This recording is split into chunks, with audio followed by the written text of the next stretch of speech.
back to C4. I'm Rick Seaman, and this is part 2 on our discussions on Agent Orange. I'd like to welcome my guests back, Dave Culmer, Shad Meshad, Judith Coburn, and Tad Foster. Agent Orange, dioxin, disaster. When you read the names on the wall, you won't read the names of those who have fallen to this silent killer. In Quang Tri, just in the area of I-Corps, less than I-Corps, in the area, 311,000 gallons was sprayed. And that's just the spray emissions. That doesn't include the dioxin or Agent Orange that was hand sprayed around military perimeters. Right. I met a guy in Milwaukee, Wisconsin, who his hands were just almost unrecognizable, and I asked him rather naively, what happened to your hands? It was in, and he said that he spent his whole tour in Vietnam with a weed killer can, and that's what I did a cartoon on it called Weed Killer, The Body Count Continues. And I said Cold Cock by Agent Orange and Uncle Sam, because that's what he did his whole tour, was spray weed killer around the perimeter, and they told him it's not going to hurt you. Right. And you saw his hands. I saw his hands. Shad, let's drive down the street you work on a little bit with the psychological aspects of something like this. What about the guy who was a NCO or an officer, who was the guy that loaded the planes or flew the planes or sat behind a desk and put in the order for, let's get another, 155-gallon drums ready? Now here he sits, and he knows he's responsible indirectly for the chemical poisoning of his own brothers. I mean, there's this, how many of those folks are out there as veterans today? And when I say poisoning his brothers, unbeknownst to him, because our military leaders were saying, oh, this just kills the enemy's foliage, this doesn't hurt us. I mean, that was the belief when we were dumping it, right? Like I said, I flew through it every week, just trailing in a helicopter. I mean, I probably sucked as much Agent Orange as you did on the ground. Yeah. I mean, it hadn't hit the ground. We just flew through it till we got where we were going. I think, so many things, I think, and as we revisit this,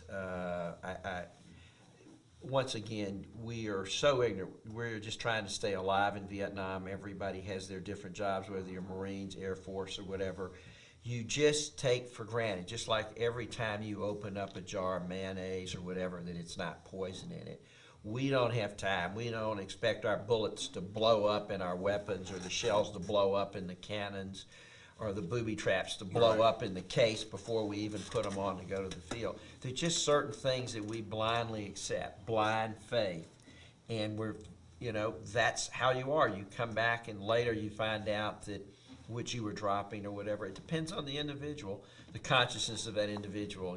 I've met several pilots from the Vietnam War, that are now way into their middle age, that are now become spiritually and religiously connected after 30 or 40 years. And now they're starting to feel some guilt or some remorse, or what can I do? And they come to either write a check to my foundation or whatever, some way of giving alms, of somehow freeing up the pain, the reality of whatever they did, either by ignorance or by knowledge. And there's just as many opinions about it as are individuals. And as I said, most veterans, my feeling in 36 years in this business is, you're just not going to get anywhere. You're going to choose a path to try to move on with your life until, if it's a disease, mentally or physically, it catches you and crushes you. And usually it's a family member, a wife, a significant other that tries to help you get help and goes up against the system we've been talking about. Take a quick break. Thank you for watching C4.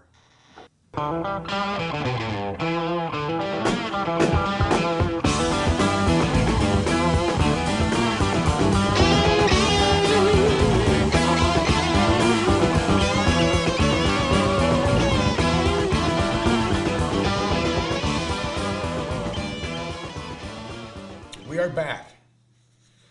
What have we learned here? Agent Orange in Vietnam, lots of it. Was in the air, was on the ground, was in the trees, was in the water, and it was in the wind. Dangerous levels in the human body measured in parts per trillion. It settles in your fatty tissues. It doesn't pass through. You don't take a pill to flush it out. It stays there. Does it cause cancer and other serious illnesses? Yes. With regard to the effects, there are veterans I know who has no symptoms outward symptoms whatsoever of Agent Orange. But the veteran had 3 children after he came back from Vietnam that had birth defects, and children prior to Vietnam which were perfectly healthy. But he himself had no outward signs of anything, any problems as a Right. result of Agent Orange. I met a gentleman last year who has recently retired after 34 years of service with the VA. His name is Donald Rosenblum. He was deeply and heavily involved with Agent Orange, particularly the last 26 years of his service there with the VA. And in speaking to him, I felt like I was speaking to someone who had worked really hard there and who really cared. We've got our vet cam in his home right now in Silver Spring, Maryland. So let's bring him into the discussion. Donald, how's it going back there today? I'm very well, thank you. Thanks for being on C4. Thanks for having me. Donald, you had already been at the VA for a number of years when the Agent Orange issue came to surface. What was it like there? What exactly was going on at that time? I think there were some complaints that cancer may have been related to exposure. There were also skin problems and other health problems that veterans were experiencing. And they came to the VA starting in the middle to late 70s with complaints, medical complaints. Donald, what department were you with VA Central Office during your 26 years with the Agent Orange Project? Yes, I work for the Veterans Health Administration, which is the largest element of the Veterans Department of Veterans Affairs. What was it like in those early days when the veterans were really coming at the VA about this whole question of Agent Orange and all the questions around it? Well, I think they underestimated the magnitude of the problem. We had people that were dismissing it as just a fad. There were when I first joined the office in 1980, I had to sign a document saying that I understood that the job was only good for 1 year. So they were not planning on a long-term effort to deal with this problem. Donald, this is Tad Foster. So what you're indicating here is that the problem not only didn't go away, it got much larger in scope. Yes, as I said, I signed a document saying that I understood the program was only good for 1 year, and I ended up working there for 26 years. And the program is still going on. Thank you, Mr. Rosenblum. Stand by back there in Maryland. We're going to take a short break. This is C4. We'll be right back.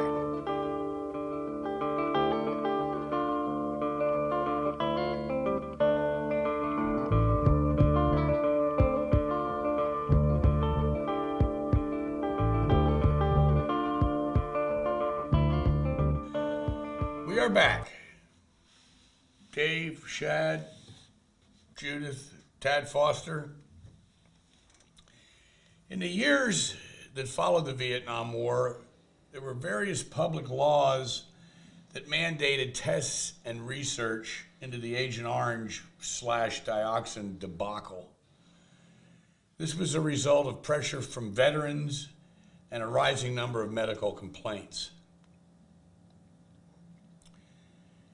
What followed were inconsistent testing efforts, informational jockeying and cover-ups by chemical companies, as well as our own Department of Defense, and even occasional jiving and jackassing from our own executive branch of our own administrations. The Vietnam veterans of that time were trying to get help, and all they were getting was the big runaround.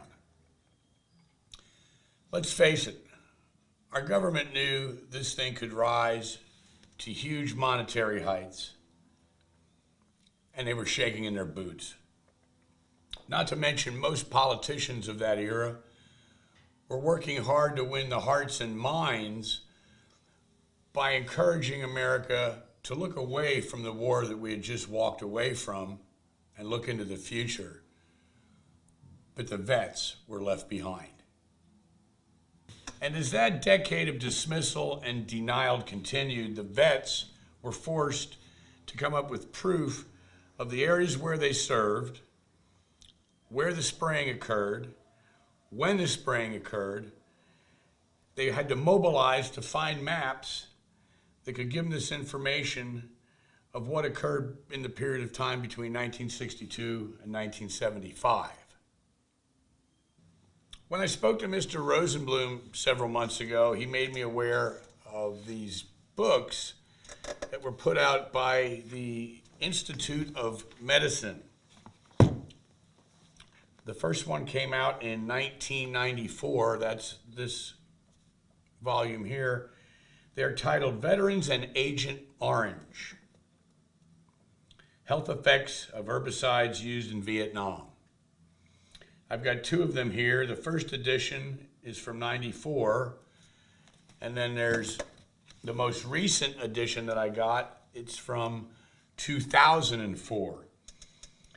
They've come out every 2 years since '94. I've read them, and I would recommend that every veteran with Agent Orange concerns or questions should do the same.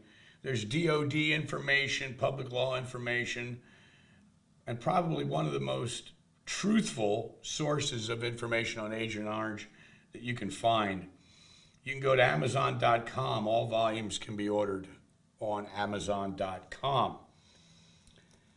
Mr. Rosenblum recommended that for veterans, the best two, if you just want to get two, would be the first one.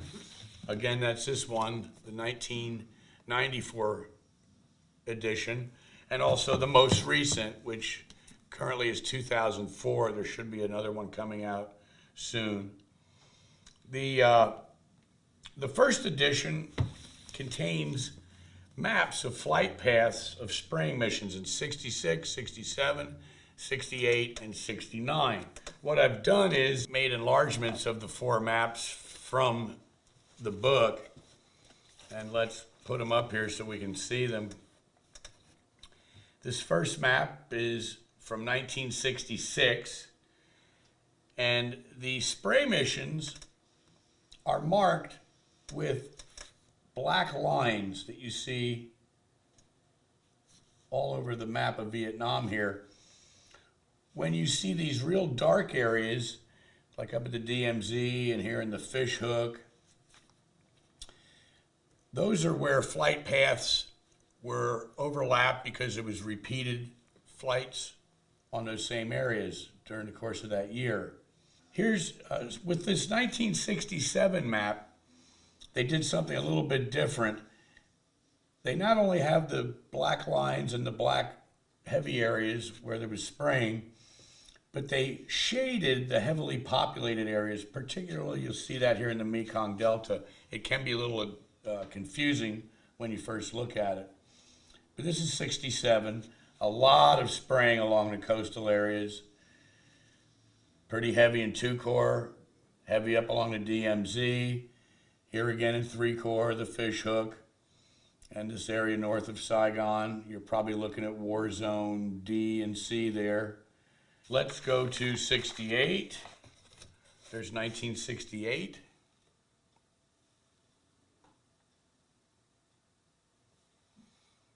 And, of course, 1969.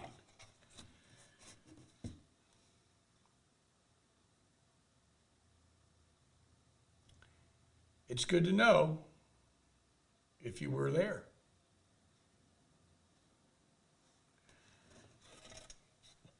And Tad Foster has brought with him some amazing maps that were once the property of the United States Air Force. We'll take a look at them on our next Agent Orange discussion, and you can go there by clicking on Part 3. I will also show you some charts that show the gallonage of Agent Orange and other chemical agents that were sprayed during those years on particular U.S. bases and AOs. So we'll see you on our next discussion of Agent Orange, Part 3. Rick Seaman for C4. Out.